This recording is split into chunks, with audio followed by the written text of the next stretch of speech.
Hello all of you. तो आज मैं आप लोगों के लिए स्टेशन मास्टर कृष्ण प्रताप सिंह जी का पॉडकास्ट लेके आई हूँ, जो as a station master railway में हैं। तो आज मैं उनसे कम्पिटिटिव एग्ज़ाम से रिलेटेड उन्होंने अपनी तैयारी कैसे की, कैसे क्या किया, अगर डीमोटिवेशन आया तो फिर उसको मोटिवेशन में कन्वर्ट कैसे किया, बहुत सारी चीज़ें उन्होंने अपना एक्सपीरियंस शेयर किया है जितने भी एग्ज़ाम उन्होंने दिए हैं उनसे रिलेटेड।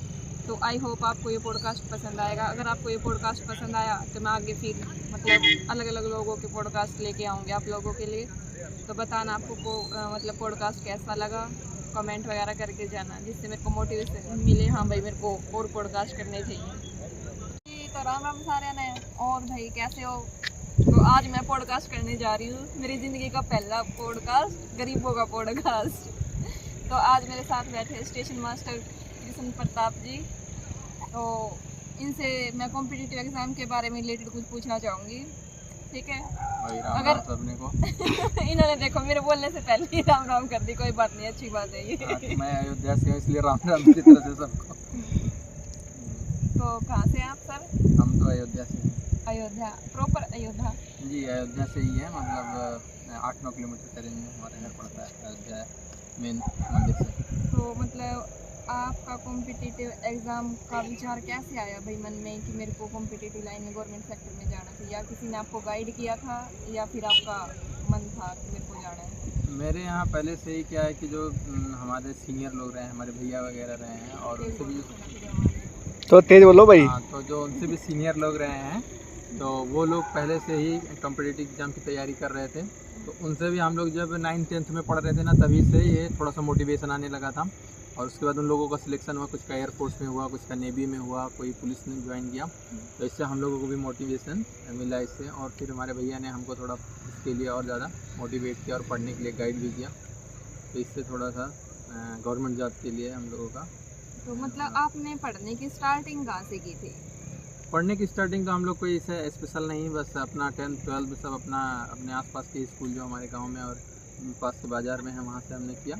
और उसके बाद फिर कंपटीशन एग्ज़ाम की तैयारी भी हमने अपने निकट के मार्केट में एक कोचिंग थी, वहाँ से हमने पढ़ाई लिखाई स्टार्ट की। फिर हम NDA की तैयारी के लिए कानपुर गए थे 1 साल के लिए, और उसके बाद वहाँ से रिटर्न आए तो घर से ही पढ़ाई अपना आगे से कंटिन्यू रखा। ग्रेजुएशन भी चलता रहा और कंपटीशन एग्ज़ाम की तैयारी भी हम और हमारे बड़े भाई तैयारी करते रहे। और उसके बाद थोड़ा समय लगा, लेकिन फिर सिलेक्शन हुआ। आप बताओगे आपने कौन कौन से एग्ज़ाम दिए?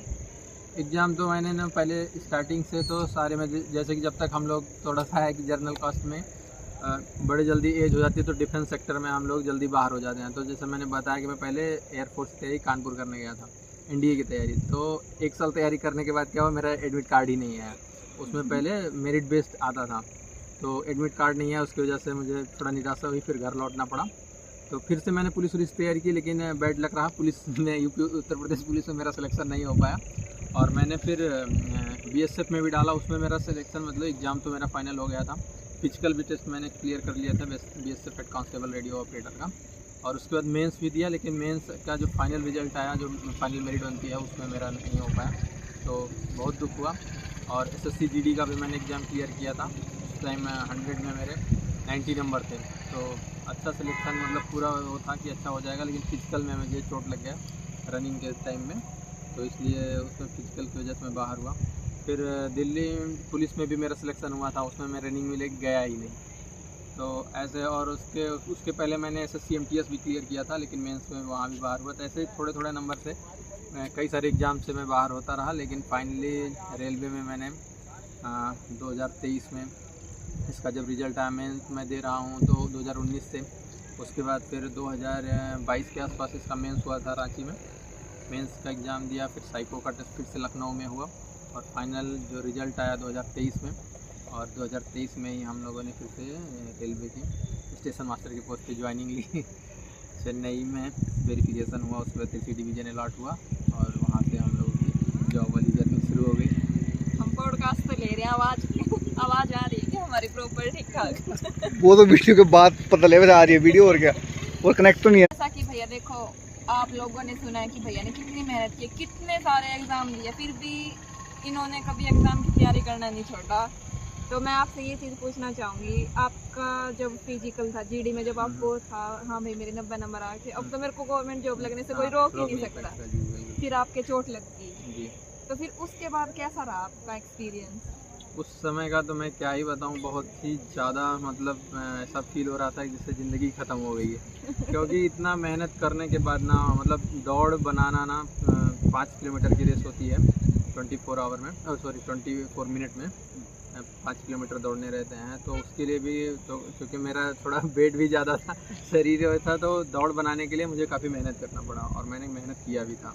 तो मुझे पूरा मतलब 100% ऐसा था कि मैं क्लियर कर जाऊँगा भाई एग्जाम, और पूरे मेरे जो साथ के थे मेरे पेरेंट्स और बाकी सारे फ्रेंड्स लोग, सबको लगा था कि नौकरी तो फाइनल हो गई है मेरी। लेकिन कहूँ बैड लक था या सोचो कि अच्छा लक था कि जब मुझे यहाँ आना था तो मैं उसमें पूरे दौड़ में आगे था, लेकिन लास्ट मुश्किल से 100 या 150 मीटर के आसपास बचा होगा, तो वहाँ पे एक ब्रेकर बना हुआ था क्योंकि वो CRPF का कैंप है, कैंप में ही वो लोग रनिंग करवा रहे थे, तो उनका हॉस्पिटल था, हॉस्पिटल के सामने वो हॉस्पिटल की वजह से एक ब्रेकर बना रखा था।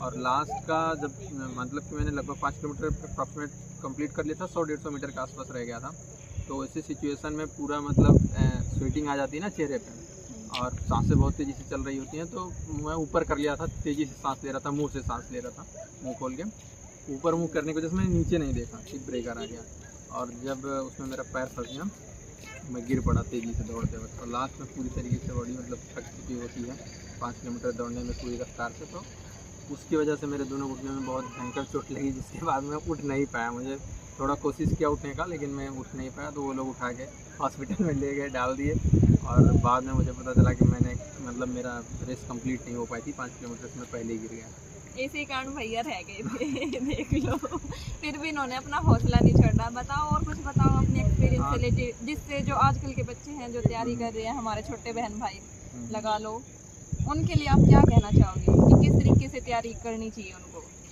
बताओ वो जिससे हेल्प मिले सबको। इम्पोर्टेंट चीज़ जैसे आपने पूछा कि मोटिवेशन के लिए किसी भी अभी आज जो भी एग्ज़ाम की तैयारी कर रहे हैं, किसी भी एग्ज़ाम की तैयारी कर रहे हैं, किसी भी चाहे टेक्निकल हो नॉन टेक्निकल हो, किसी भी क्षेत्र में हो, चाहे डिफेंस में हो, सबसे मेन चीज़ है जो आपको कंटिन्यूटी बना के रखना है, आपको हिम्मत नहीं हारना है, क्योंकि कई बार जैसे मेरे साथ हुआ तो उसमें ये चीज़ हो जाता है कि आप एक एग्ज़ाम आपसे नहीं निकल पाए, आपको कॉन्फिडेंस था कि मैं निकाल ले जाऊंगा, लेकिन आपसे नहीं निकला, आप मार्क्स के नज़दीक भी नहीं पहुंच पाए, आधे में ही आपका सिमट गए, तो आपका हौसला टूट जाता है कि भाई मुझसे नहीं हो पाएगा, यहाँ तो सब बहुत अच्छे अच्छे लोग बैठे, लेकिन यहीं पे आप कमज़ोर हो जाते हैं। अगर आप कंटिन्यू आपको बनाए रखेंगे तो एक दिन आपको मंजिल ज़रूर मिल जाएगी। तो मेरा सभी ऐसे जो तैयारी कर रहे हैं एस्पिरेंट, सबसे यही कहना चाहूँगा कि आप कंटिन्यूटी बना के रखिए। और अगर आपको पॉडकास्ट पसंद आया तो लाइक शेयर एंड सब्सक्राइब करना। मैं नेक्स्ट टाइम फिर लेके आऊँगी भैया के साथ, मतलब बहुत सारे एक्सपीरियंस है इनके पास। Bye bye.